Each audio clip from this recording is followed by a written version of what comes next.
Okay, Assalamu alaikum wa rahmatullah. I think just to honor the time that all of you have spent to come here, we'll get started inshallah rather than waiting, and as people come they can join in. So to begin with, for those who do not know who I am, my name is Omar Zia. I'm a high school guidance counselor. I've been a guidance counselor for a number of years, but in the teaching system for over 16 years.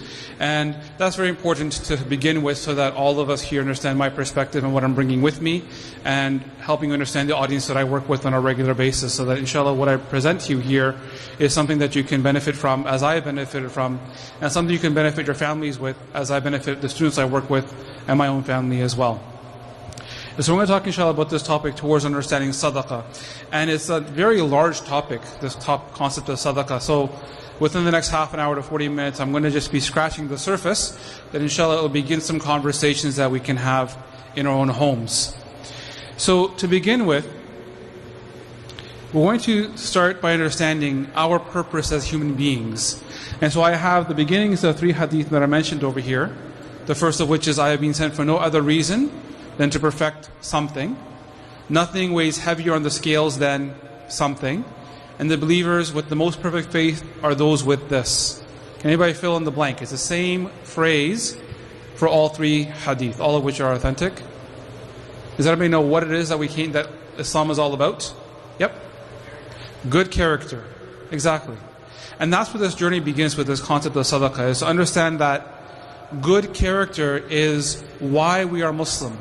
It's why we have chosen Islam as our way of life. And it is this concept of good character that we fill our entire life with. Meaning our entire existence, every fiber of our being, every second that we live, every nanosecond that we live, that we're awake or we're sleeping, we're fulfilling this goal of having good character. And so it seems so simple to have good character, but there are elements.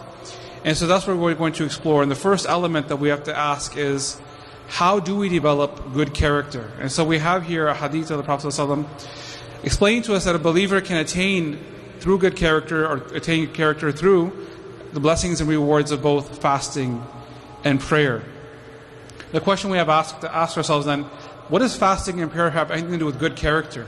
Because usually when we think of good character, we think of adjectives, we think about personality types, we think about the way we conduct ourselves. We don't necessarily think about fasting and prayer. Does anybody want to take a gander as what is it about fasting that brings out good character? Yep. Awareness that we are being watched. Absolutely. So we just finished the whole month of Ramadan, and we were fasting during that month, and a lot of it was remembering the fact that we have to act in a certain way because we are being watched. And every action we are doing is being recorded. Right? Kiraman and Katibin, the angels on our shoulders that write down the good and the evil that we do. But also remembering that Allah subhanahu wa ta'ala is always watching us. That concept of always watching us is called ihsan. Does anybody understand? Can anybody define for us what is ihsan in the concept of fasting? Or concept, sorry, of that we are being watched? It's in a very famous hadith called the Hadith of Jibreel, in which the Prophet ﷺ was asked by Jibreel himself to define Islam, define Iman, and define ihsan. And the Prophet ﷺ defined ihsan, excellence in faith, excellence in practice, excellence in actions, excellence in character. He defined it as being in a state of knowing that you are being watched by Allah. Though you cannot see Allah, you know that Allah can see you. And as aware of every action that you do, every word that you speak, every intention that you have, everything you harbor inside your chest is known by the knowledge of Allah. So fasting, as we have the example of the month of Ramadan, we understand the concept of good character. How does prayer connect us with good character? You have to forgive me, I'm not a lecturer, I'm a teacher. So I ask questions, I don't give the answers, right? So I need your help. What is it about prayer? We always hear from the same student all the time. Happens in class too, right? Okay, go ahead.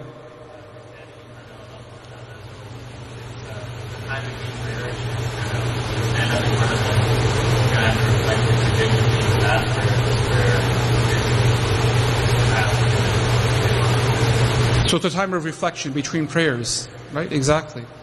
So it's time for us to think about what we've done between the 2 prayers, between whatever prayer we did last. Some people only pray on Jummah, so between Jummah to Jummah. Some people only pray Eid, so between every Eid they have to reflect upon what they did in the previous prayer that they did. So it's a time of reflection. There's something more to prayer though that we can add, other than reflection about ourselves. There's something about prayer that connects us with something else.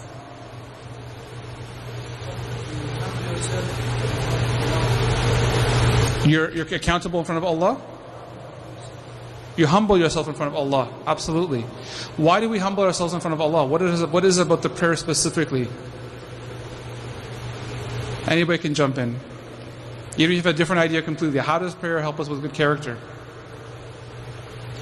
When we pray at home, normally we might pray alone. When we pray in the masjid, we pray together in the Jamaat, right?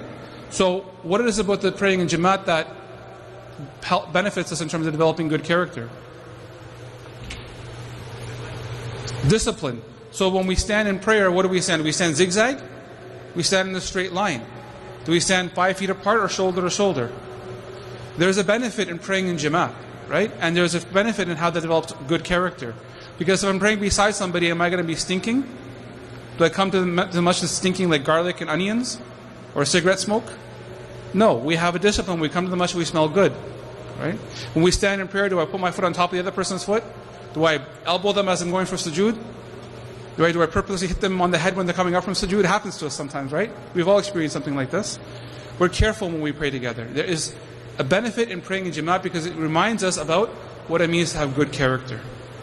Okay. So fasting and prayer. It's a connection to something which is greater than ourselves, something which is greater than the world we live in. And then we have to understand what is the mindset of good character. So I'm going to ask this question. How do we know if someone has good character? What is so special about them or what they do?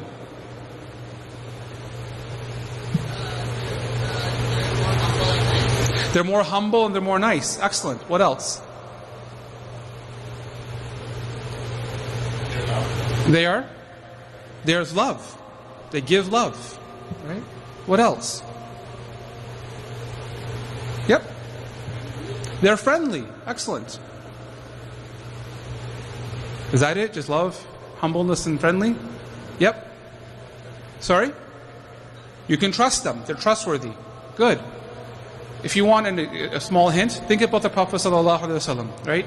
He taught us about good character. He said, I came for no other reason than to perfect good character. We just talked about that. So think about the Prophet ﷺ and think about what his character was like and share. He was Sadiq, and he was Amin. He was trustworthy and he was a Sadiq. He was someone who gave in Sadaqah. Okay, what else? He was also trustworthy as a friend, that he was a Sadiq. What else? He's helpful. Great. What else? There's one word I'm looking for. Starts with the G. Yep. Honest. Great. He was honest. Absolutely. A lot of G. It's close. It's the next one over. H. He was generous. That's a great G word. There's something more. Generous in doing what?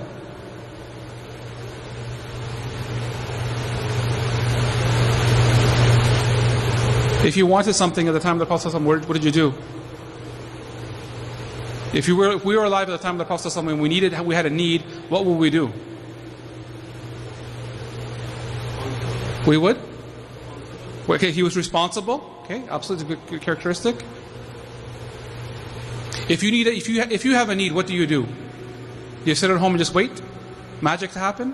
What do you do if you have a need? You make dua and you go seek help. And if you went to the Prophet ﷺ and asked for help, what would he do? He would give you guidance, he would give you.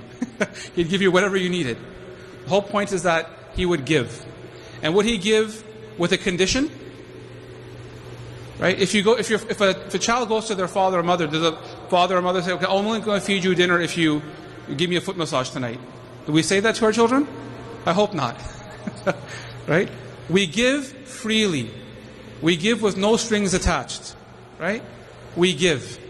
And that is what's special about a person who has good character, is that they give. And that is Sadaqah.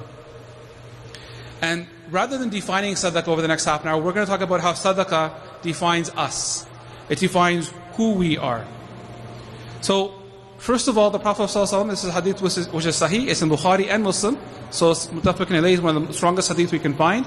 And here the Prophet ﷺ tells us, he says, every joint of a person must perform a Sadaqah each day that the sun rises. Meaning every single day that we are alive, the 372 joints that we have in our body have to perform an act of Sadaqah. That's 372 acts of sadaqah a day. That's pretty significant. It's a lot. Does it sound like a lot? There's 365 days a year. Sometimes we wonder, do we do sadaqah every day? And here we're asking to do 372 sadaqahs, 374 sadaqahs, depending which book you read, about how many joints there are in the body. Some say 392. Any doctors here? Any biologists, anatomy people? Okay. So depending on the book you read, there's between 370, 395 joints in the body. Right? Can you imagine doing that every single day? And yeah, that's what we're commanded to do. So we just take some time to understand, what does this mean? What is that we're being commanded to do? The first question we have to ask ourselves is why? Why do we need to have sadaqah? Why do we want to have good character? Anybody have a simple answer as to why? Why does sadaqah matter? Jannah, simple answer, beautiful answer, right? We want to get to Jannah. So we want to have good character. We want to have good character. We have to display that by doing sadaqah. And why else? Because of this hadith, which is a long hadith. I just mentioned a few points from it. This hadith is in Muslim. Whoever removes a worldly grief from the believer, Allah will remove from him one of the griefs on the Day of Judgment. Meaning some sort of sin that we're carrying, some sort of worldly grief that we brought forward on the Day of Judgment, Allah will remove it from us on the Day of Judgment. Whosoever alleviates the lot of a needy person, Allah will alleviate that lot in this world and the next. Meaning when we help people, Allah helps us in this life and He helps us in the next. Whosoever shields a Muslim, maybe from some bad character, maybe from a bad situation, right? Allah will shielding them from being exposed, from their sins or whatever it might be. Allah shields that person in this world and the next. Allah will aid his slave so long as that slave aids his brother or sister. So what does that mean? It means that when we help others, Allah helps us in this life and in the next. So it's very significant. This is why sadaqah needs to become part of our identity. When we say that we are Muslim, we say that we are the Sadiqeen. This is what we are saying. We're saying that we are those people who give freely, not for the benefit of any worldly thing, not for the benefit of pleasing another person, but we do so to please who? Allah. Why? So we can receive from Allah in this life and the next, not from somebody else. So this is very significant about how we have to think about sadaqah. I want to go back to one more aspect. Is that this is very important. I want to just make sure that we understand. There's a very small ayah in Surah Al-Layl, Surah 92. Okay, it's the second last ayah. إِلَّا ابْتِغَاءَ وَجْهِ رَبِّ الْأَعْلَى. That, oh Allah, we do good deeds seeking only from Allah and not from anybody else. So when we do someone a favor, when we help somebody, we don't seek any reward from that person. Rather, we seek the reward from Allah. Why is that so significant? Does anybody want to tell me why is that so significant? Okay, I'm going to give you an example. I was helping a married couple one time. This is something I do once in a while. And the argument was a very strange argument. First time I heard about it. The wife was upset at the mother-in-law. Because the husband had this dish called halim. He likes halim. But only the way his mother likes it. Doesn't like it from anywhere else. Okay? So his wife goes to the mother-in-law and says, I need your recipe for halim. And she doesn't want to give it. And this was a source of their source of marital discord that they're having. It might sound a little funny. I see people laughing. Maybe we experienced something like this before. But why did the mother-in-law not want to give it up? Because of this concept of sadaqah. Because of the concept of worry about jealousy. You know, if I give this to somebody, I'm not going to get any credit for it. I'm not going to be in any need anymore. You know, she wants to hold on to it so her son keeps visiting her home to have her halim and not anybody else's. Okay, so when we talk about sadaqah, we give sadaqah freely, not for the pleasure of people. Not so people can say, oh, mashallah, what a beautiful halim you made. I'm going to come here every single day, taking me something for next 2 years. I want to have it every day of my life. No, we're not seeking the countenance of people. We're not seeking people's praise. But when we do a sadaqah, when we give freely, we do it for Allah's sake. So He can benefit us in this life and the next. And the more we do sadaqah, and the more we start to see the benefits in our life, the more things start happening good for us. We start to realize, hey, good things are happening to me because I'm doing things for Allah's sake and not for the people's sake. You know, when we do things for the people's sake, we get disappointed. Right? I as a teacher, there was a student giving a presentation. He got upset at the end. He said, sir, I'm really upset because no one gave me any praise at the end. No one said I did a good job. You know, a lot of people feel this way. When we do something, we want someone to say thank you. But if we do something for Allah, we don't need the thanks of the people, we need the thanks of Allah. And that's what we're looking for. And that's what we'll get, inshallah, if we do so with sincerity. So, what is sadaqah then? Okay, we talked about the fact that Prophet ﷺ said that every joint must perform charity every day the sun rises. So what is sadaqah? What is charity? He gives us some examples here. To judge justly between two people is a charity. So sometimes, parents have siblings in their home. They have to judge between the two siblings. Who hit who first? Who stole whose ice cream first, right? Sometimes we have this issue in our homes. So judging between two people justly is a sadaqah. To help a person with his car, let's say, for instance, talking about mounting onto a camel. We don't have camels or horses these days. Maybe if we're visiting a farm we might. But helping somebody get into the car, helping someone pack their car. Maybe they're going on a trip somewhere. Maybe helping somebody pack their bag before they're going to school or going to work. This is a sadaqah. A good word, saying assalamu alaikum, saying good positive things to people. Right? This is a form of sadaqah. Every step that we take towards prayer, so coming to the masjid and taking those steps from the parking lot, from our home to the car, from our car parking lot to the masjid, every step counts as a sadaqah. Even within our own homes. And removing a harmful object from the road is a charity. So if we're walking down the hallway here, we see someone's shoes in the way, someone might trip on it, we move the shoes gently over to one side. This is sadaqah. What is the point? The point is that we have lots of opportunities for sadaqah. This is a person named Daniel Kahneman. Daniel Kahneman is a psychologist and a social worker in the United States of America.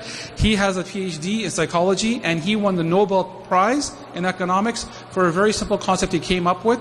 It took him 20 years to develop this concept, and he has research to back it up.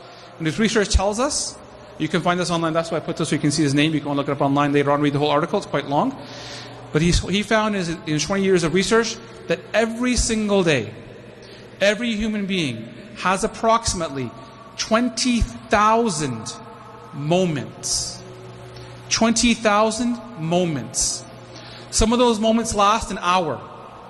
Some of those moments last a minute. Some of those moments last a second. But we have 20,000 moments every single day to make a difference. To give. Whatever it might be. A smile, a gesture, a pat on the back, a high five,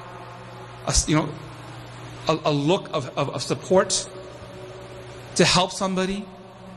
We have all of these moments to do something with our life, to go on Facebook and write a nice positive message. Whatever it might be.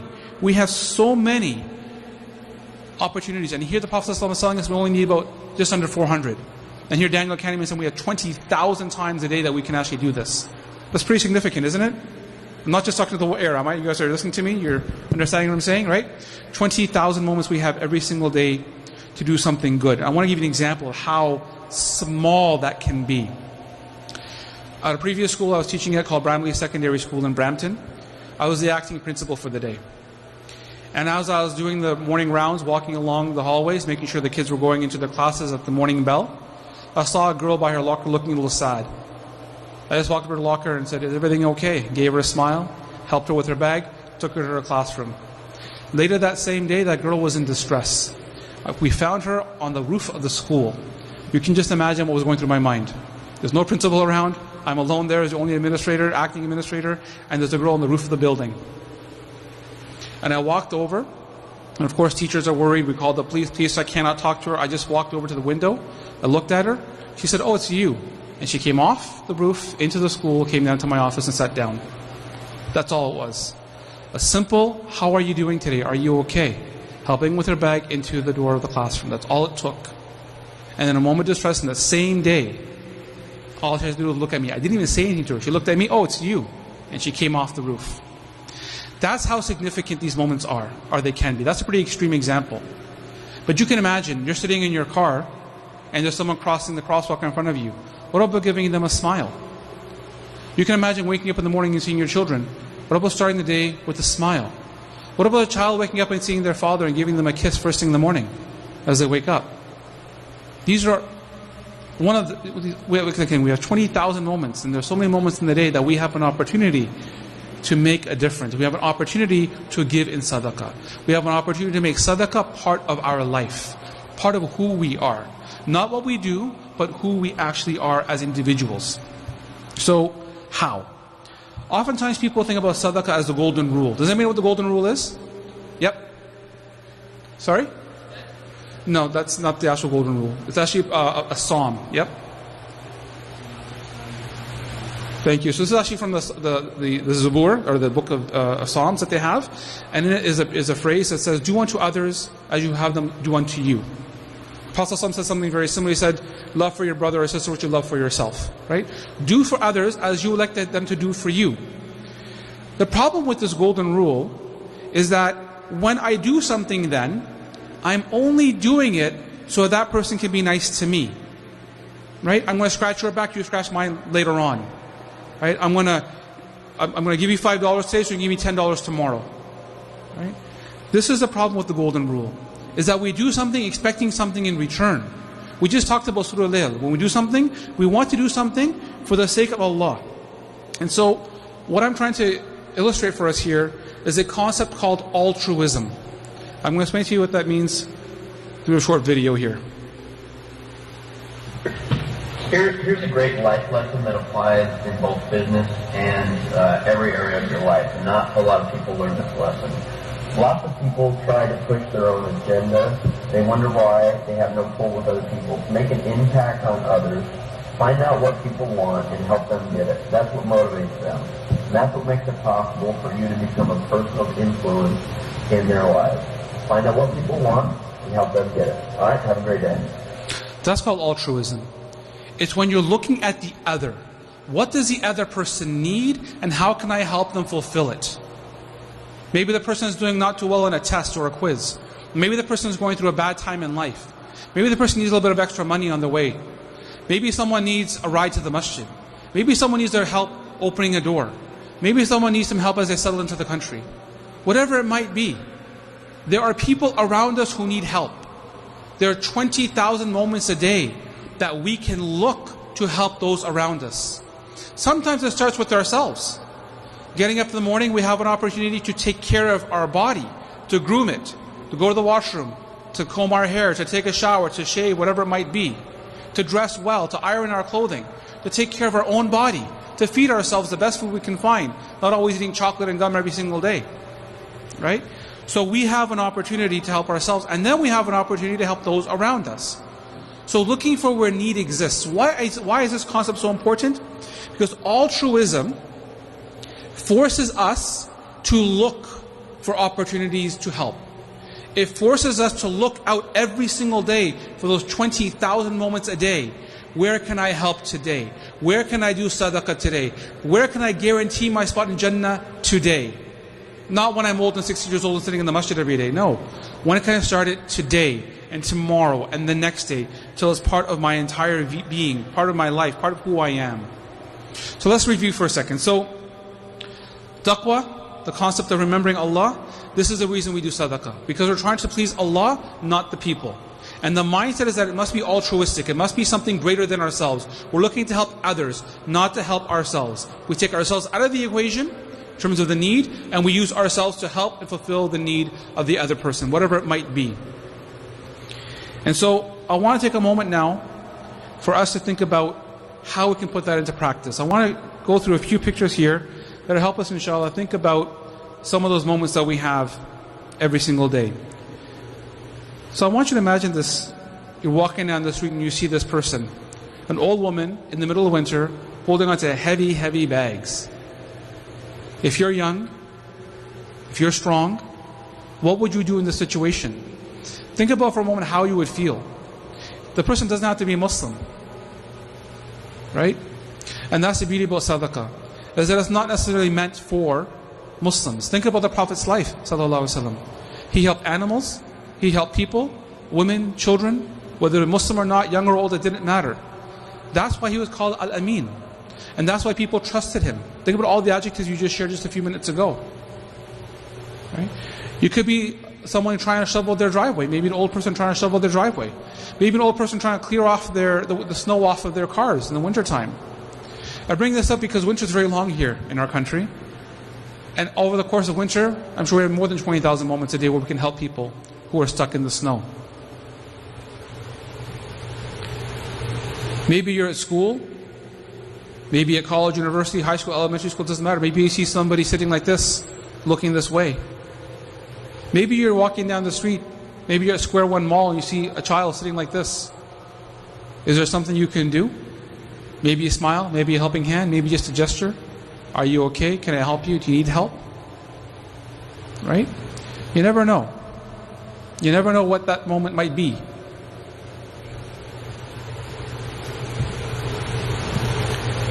What if that was your mother or your wife and your children? Would you not want someone to have an altruistic mentality to help them? Right? So think about the impact that you can have in terms of sadaqah in this situation here. And I'm going to share with you why I put this picture up here. Because many years ago, how many years? 13 years ago, I was with my wife and we were passing by near Fathergate School. There's a Roman Zaman, that restaurant that's in the area, if anybody's been there. Central Parkway and Mavis area, near the Muslim Welfare Center. We're passing by the area. We see some woman. I didn't know they were Muslim at the time. And I saw some woman standing with their children outside of her car, and they weren't moving. Hazard lights were on. So we just pulled over. Said to my wife, I said, go, because she's a woman, I don't want to scare her. Turns out she was Muslim. Turns out she was out of gas. Turns out she had never learned how to fill up gas in her car. So we went, we got a jerry can, we got her some gas, helped her fill it up, drove her to the Pioneer gas station, and my wife taught her how to fill gas in the car. Can you believe that 10 years later her child was in my school and came up to me and said, I remember you from that day, that many years ago? And the impact that action has on a child, where they see a man with a beard and a woman with a hijab helping out their mother who's stranded in the middle of nowhere and no idea what to do. So we never know what the impact is that we'll have when the sadaqah we do today and where it will flourish many years later. I give examples from my life so that you understand it's real. It's not made up. It's not something fantastical. It's something you can do. I'm ordinary. I'm just like you. Right? If I can do it, you can too. It's not difficult. We have 20,000 moments a day, my brothers, so it's not something we should ever shy away from. For those who are at school, maybe even at work you might see something like this, right? Maybe it's happened to you. When I worked at John Fraser Secondary School, I walked into the staff room one time, shortly after 9/11, about a day after, and as soon as I walked in, everybody stopped talking. And they all looked at me. Right? So I'm sure we've experienced something like this. Maybe we've seen it. Is there something that we can do? Because this is a simple moment. 20,000 moments happen a day. What if we walked up to that girl and said, are you okay? Why don't you be my friend? Let's go hang out by the school. Let's go do something different. Right? Doesn't have to be a girl, could be a boy. Right? We have opportunities that exist everywhere we look. What if you saw this outside the masjid? What if it was a woman wearing hijab? In Surah Nisa, verse 20, Allah tells us very clearly, says, do not destroy yourselves, do not kill yourselves. So yeah, smoking is haram. Right? I'm sure anybody has a problem with that? The Shaykh was here, I'm sure he can back me up. Okay?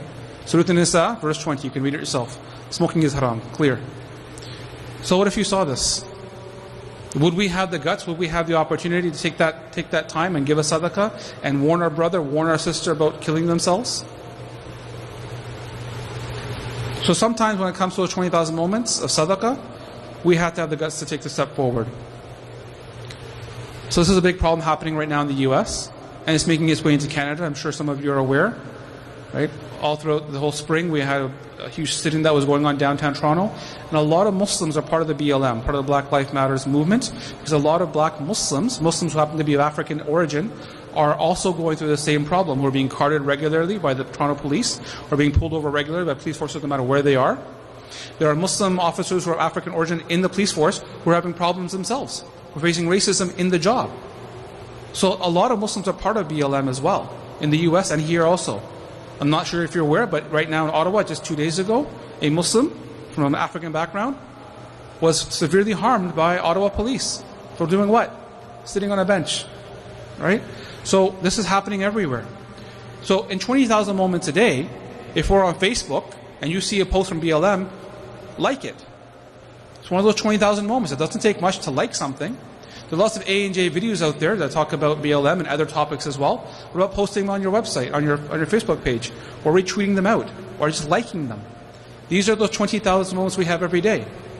Personally, I'm not a big Facebook fan, but this past 2 months I've been involved with it, and I just like everything. Thinking about the 20,000 moments of sadaqah that we have. You can read that. Right? 20,000 moments a day. What about making dua for the people of Syria? Right? What about the people in Palestine, people in Kashmir, people anywhere around the world, Muslims around the world, Muslims here who are struggling to survive? Maybe we've seen this somewhere. Maybe in school, maybe in the mall. So I'll give you another real life example and how easy it is. So I'm standing near my, so it's at Credit View in Britannia, or Credit View across from St. Joe's Hot School. And there's a Max Milk over there. I'm just happened to come out, going towards my car, and I see these two boys, an older boy and a younger boy. The older boy is trying to steal the bike from the younger boy. And is pushing him to the ground, trying to steal his bike. And the boy's crying. And there's other adults around, but they're sitting and watching. Almost as if they're looking at as if it's TV, they're watching something on TV. And all I did was say, "Hey," in a really loud voice. I took 2 steps towards them, and the older boy ran for his life. That's all it took, 1 word. 20,000 moments a day. If we see something like this, what can we do? Maybe we don't get involved right away. Maybe we find someone else who can help us get involved, or someone else like an adult who can get involved. Right? Maybe a phone call to the police. We never know. You know, sometimes taking pictures helps. So again, when I was at Bramley Secondary School, I was acting principal. It's a different day now, where there was a fight across the street at the church. And you know what happened? They videotaped it. So the boys with the videotape on their cell phones brought it back to me, and I was able to suspend 7 kids that day. Right? It's pretty amazing. So these kids, even though you want to get involved, you can get involved in a very sneaky way sometimes too, when people don't realize what you're actually doing. Islamophobia. 20,000 moments a day to sit down with our children and sit down with our families and talk about what's happening in the world today and where Islamophobia exists, where they might feel it, where they might see it, where they might hear about it, and what we can do to protect our families and to protect the Muslims around the world and to educate people and how to educate people. You see, if we're going to stop Islamophobia around the world, brothers, we have to educate ourselves first. We have to make sure our children are educated as well. So when our daughters step outside and they go to the mall and someone says to them, "Why are you wearing a hijab? You're only 13 years old." Our 13-year-old daughter can stand up for themselves and say why they're wearing their hijab. You know, when our 9-year-old boy goes to school and someone says to them, "All Muslims live in caves. All Muslims are terrorists," whatever they might be saying, that we can give them the words they need to stand up against someone saying that to them. Because sometimes that might be a teacher. Does anybody recognize this lady? So this is, I think, about a month and a half ago, happened in London, Ontario, at a Chinese, I think it's called King's Supermarket, it's for a Chinese grocery store. And a woman wearing niqab was attacked by this woman. It was only because the cell phone picture was taken that they were able to catch her and charge her and arrest her. But you know what happened? Everybody watched it happening and no one did anything. Not the store clerks, not the people in the aisleway. Everybody saw this happening. No one stepped in. And the sister, she had her nose got broken and her teeth got jumbled up, right? Because of being punched by this lady, who herself is an immigrant. 20,000 moments a day. 20,000 moments a day, A pluses. When we see our children doing well in school, what should we do? Take them out for ice cream maybe? Pat on the back, a high five? 20,000 moments a day. What if they bring home a C minus? Right? 20,000 moments a day. I'm talking to the fathers, mothers who are here. How do we help our children?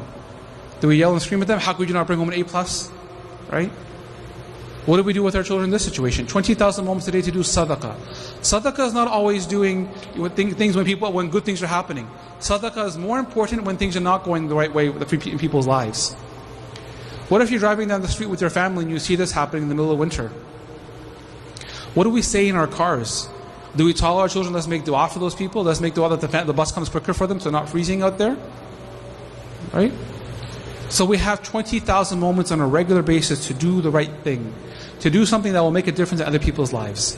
But these are a lot of larger items, right? Some of these things we cannot imagine in our minds just yet. So let's take the advice of the Prophet ﷺ. The hadith is sahih by Al-Albani, although it's in Ibn Majah, it is sahih. Take up good deeds only as much as you are able, for the best deeds are those done regularly, even if they are just a few. So a lot of the times when we think about those images we just saw, sometimes people have this in their mind, well, it's not my problem. I'm not black. You know, what difference does it make to me? Right? I'm not in Syria. I'm not even Arab. What difference does it make to me? I'm not living in Kashmir. I'm here in Canada. I'm enjoying the high life. Why do I have to care? What does it mean to me? And that's why it's important for us to think about, how do we start? We want to talk about altruism. We want to make things matter to us, but where do we start? The reason people say, well, I can't help them, is because they can't see how to help. That's the problem that we have. That's why we're so hesitant. I gave you some examples. You might think, well, that's okay. You can do it, Brother Omar, but I don't have the guts. So what can we do? Pick something small that we know we can do and do it our entire life until it becomes part of who we are. And where is the simplest place that we can start? The Prophet ﷺ, he told us, do this in the face of your brother, in the face of your sister. What did he tell us to do? Smile. Smile. That's the simplest place we can start. Let's start smiling. I'm asking you to join me. I'll do it myself too. I've already made it a habit in my life. So start doing it yourself so that when people see you, they say, oh, that's the brother who smiles. That's the smiling brother. You know, there's a brother in Brampton, a good friend of mine, Al-Faz. You know what his nickname was in high school? Smiley. Why? Because he smiled at everybody. People loved him. For what reason? Because he smiled. That was it. Teachers liked him. Why? Because he smiled. Sometimes he makes a joke that the only reason he passed high school is because he smiled so much. Right? Let's begin with something small like that. Smile. Start by smiling at yourself and feeling good about yourself in the mirror when you look in the mirror every morning. Or at nighttime before you go to sleep. And then start smiling at your family members. Then start smiling at your friends or your grandparents for that matter. Then start smiling outside. Start small. And then continue from there. But make sure you continue to do it. Not just when you feel happy. Not just when you had ice cream. Not just when it's a good day, it's sunny outside. Smile all the time. Let's make smiling part of our entire life till it becomes who we are. So that other people start calling us Smiley. Not Ismaili, Smiley. Right? That's a joke, right? But let's start being those people who spread goodness by smiling in the face of other people. Muslim or not, doesn't matter. Man or woman, doesn't matter. Adult or child, doesn't matter. Age has nothing to do with it. Sadaqah has no audience. It's every audience is worthy of our sadaqah. So, I don't have too much time left, but I know that the audience is very important to us. I know that we're here as families, and I see children here with us as well. So I'd like to share with you something you can take home, and you can start this today, inshallah. When you go home today, after Salat al-Maghrib, or even tomorrow morning, you can watch the same video at home. It's on YouTube, okay? The name of the book that you want to look on, you can look it on YouTube. You don't have to even buy the book. Go on YouTube and type this in. It's called A Guide to Happiness. It's called Have You Filled a Bucket Today? That's the name of the book. Have You Filled a Bucket Today? It's an elementary school book aimed at kids age 4 to age maybe 9 or 10. But it is a book that I have shared with adults. So at the school I'm at, T.L. Kennedy, I have about 70 people in my department. That's a pretty large department. And I start every year with this same video. So I have used this video to teach adults how to give sadaqah. I have used the video to show adults how they can make a difference in the lives of people around them. So this is a short version of the same book. Fill a Bucket, A Guide to Daily Happiness for Young Children, by Carol McLeod and Catherine Martin, illustrated by David Messing. The day you were born was a very happy day. It was your birthday, a day you celebrate every year. You were a new person and a special gift. And you received a gift too, your very own name, a name as special as you. What is your name? Everyone was so happy to see you, but there was one part of you that they could not see. It was your bucket, your invisible bucket. Everyone is born with an invisible bucket. No one can see your bucket, but it is always with you. Your bucket is a very important part of you. It is an important part of everyone. Your bucket holds all the love and happiness that you receive each day. When your bucket is full, you feel happy.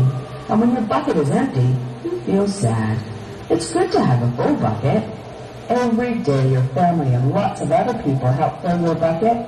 When your daddy kisses and tickles you, he fills your bucket. And your giggles fill his bucket too.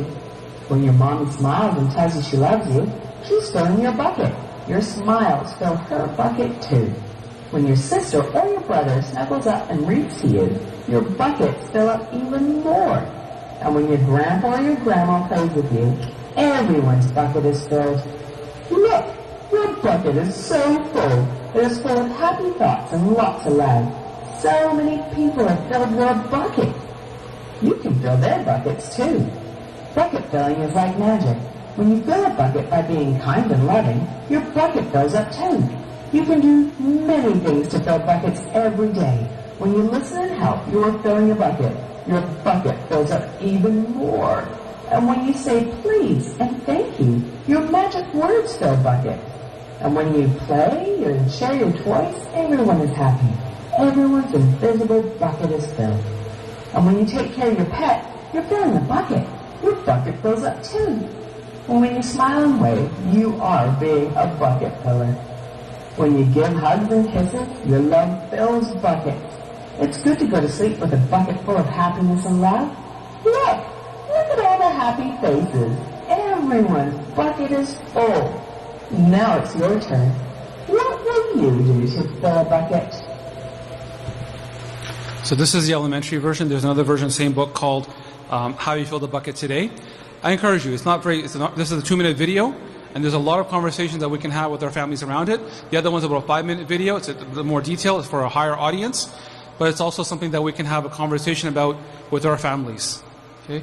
Again, this is what I'm sharing with you is real life. This is not hokey pokey stuff. I do this with my own children at home. So I'm sharing this with you so that you know that this is something that we can actually do. Oftentimes we go to lectures and we think, okay, yeah, sounds great, and then we go home and we forget about it. I hope that this is not the case. Hope that inshallah tonight when you go home with your families and you sit with them, you share with them what you did today, that you spend some time talking about this concept, that we have 20,000 moments a day to fill people's buckets. And we do so with an altruistic intention. Altruism, again, we do things to help other people for the sake of helping other people. For the sake of Allah, we don't do it for ourselves. But when we do it for Allah, we benefit in this life and the next. When we take those 20,000 moments and we fill 20,000 buckets a day, our buckets are getting filled at the same time. And that's the beauty of altruism. That is the beauty of Sadaqah. So the question we have to leave today with is, what will we do differently today? Meaning right now, after this presentation is over. Will you smile on someone's face today in the next 5 minutes? Inshallah. Is someone going to smile at me now? Jazakallah khair. Okay? Let's begin. Right? It doesn't take something. You know how many muscles take to smile? 17 on your face. How many muscles take to frown? 43. You learned something new today maybe, right? 17 muscles to smile. So it's not a lot of effort. It takes more effort to frown than it does to smile. So let us smile. Let's start somewhere. And what will we do differently tomorrow? Whose face will we start smiling in the face of tomorrow? Maybe our wife, maybe our mother, maybe our father, our husband, perhaps our children, perhaps our siblings, our brothers and sisters, maybe someone on the street, who knows? But please take these 2 questions home with you today. What will you do differently today, and what will you do differently tomorrow, based on what we just talked about in the last 37 minutes? I thank you for your attention, brothers and sisters. I really appreciate the time to come and share this with you. I know that I benefited immensely in preparing this presentation and sharing with all of you. We end by saying Subhanakallahumma bihamdik wa ashhadu an la ilaha illa anta astaghfiruka wa atubu ilaik. Jazakumullahu khairan wa assalamu alaikum wa rahmatullahi wa barakatuh.